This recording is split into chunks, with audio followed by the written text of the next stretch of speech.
So, the Galaxy Unpacked event is only 2 weeks away. It's confirmed to be on the 1st of February, and usually every year we know almost exactly what to expect due to numerous leaks as we close in on the launch. Samsung is kind of like a leaky tap, to be honest. So, let's get right into all you need to know about the S23 series. First off, the design. After changing the design module on the S21, Samsung kept it very similar for the S22, only removing the actual part where the camera module and the frame connected, instead opting to keep the camera module separate from the frame this time. This year, they seem to have gone with removing the camera module housing altogether, instead adopting the look of the S22 Ultra. This indicates that they want a more cohesive look for the whole S23 lineup. And I do like it. It looks sleek and minimal, but I definitely think that the S21 series was the best design Samsung's done recently. There are a few new colors for this year. They're cotton flower, misty lilac, botanic green, and phantom black. Now moving on to display. The displays for the S23 series are basically unchanged from last year, except for the fact that the base S23 will finally have a 1750 nit screen compared to the 1000 nits it was previously capped at, matching its brothers the S23 Plus and the Ultra. This was a sorely missing feature and will be amazing for outdoor visibility.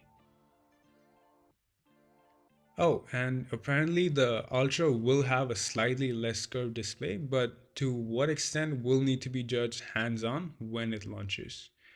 There haven't been any notable changes for the S23 Plus or the S23 Ultra, which is disappointing considering the iPhone 14 series uses a 2000 nit panel made by Samsung themselves, and they have unveiled their 2000 nit OLED panel at CES recently.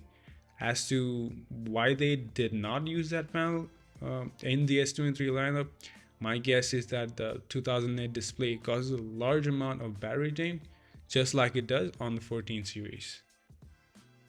For the S22 series, Samsung actually reduced the battery capacity for the S22 base variant and the Plus by 300 milliamp hours to make the phone thinner. And that was a pretty dumb decision considering the S21 base variant already had pretty poor battery life, and therefore the S22 battery life was worse. Scientists are still figuring out why Samsung made that decision. We may never know. So Samsung is reportedly increasing the S23 and S23 Plus battery by 200 milliamp hours, giving the S23 3900 milliamp hour battery and the S22 Plus a 4700 milliamp hour battery, which is a very welcome change and one of the most important changes in this lineup, as battery life and efficiency problems are something that plagued all of the S22 series. The S23 Ultra has an unchanged battery capacity of 5000 milliamp hours, which is already pretty good, so that's alright. That thing is already big enough as it is. The S23 series is finally going to be using the Snapdragon chip worldwide.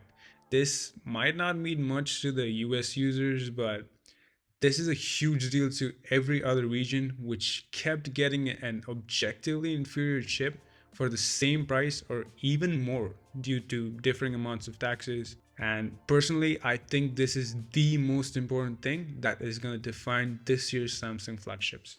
Let me tell you why that is the case. After the Qualcomm Snapdragon 865, which was a very powerful and efficient chip, Qualcomm left it to the Samsung foundry to manufacture their new Snapdragon 888. And since then, it's been a downward spiral for Qualcomm due to efficiency and thermal issues due to Samsung's inferior manufacturing process. The manufacturing process issues affected the 8 Gen 1 as well, which although powerful had thermal issues and throttled heavily under sustained loads. Now, Qualcomm is finally moving back to TSMC, which is much better, and they have already proved this with their 8 Plus Gen 1, which already provided a massive gain in efficiency of up to 30% compared to the 8 Gen 1 in any smartphone using that chip. And according to Golden Reviewer, who has done a lot of tests on the chip, the new GPU is even faster and more efficient than the A16, though the CPU is still slightly behind. That's alright, because the numbers and benchmarks don't matter as much as the efficiency.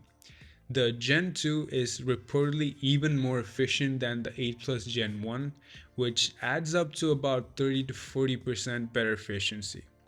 With the increase in battery capacity and the more efficient chip, the S23 series will have a much better battery life than the previous generation. The lackluster battery life really held back the S22 series, in my opinion. But Samsung is reportedly using a higher clocked version of the Gen 2 chip. We'll have to see if that negatively affects the efficiency once it comes out.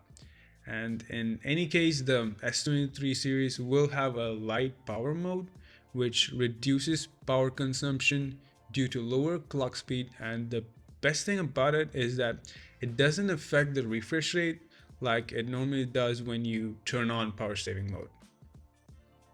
The S23 Ultra is going to be using a new 200 megapixel sensor for better quality.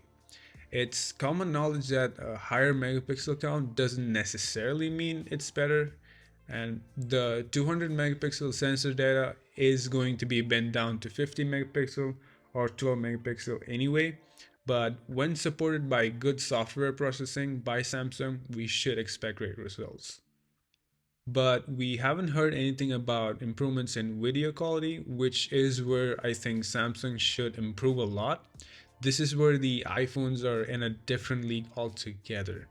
Not really in quality, but in consistency and reliability. And in my opinion, leaks about cameras are pretty pointless as the software is what makes or breaks the end result.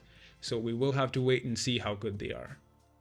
The S23 series is rumored to start at 256 base storage, removing the 128 GB version altogether.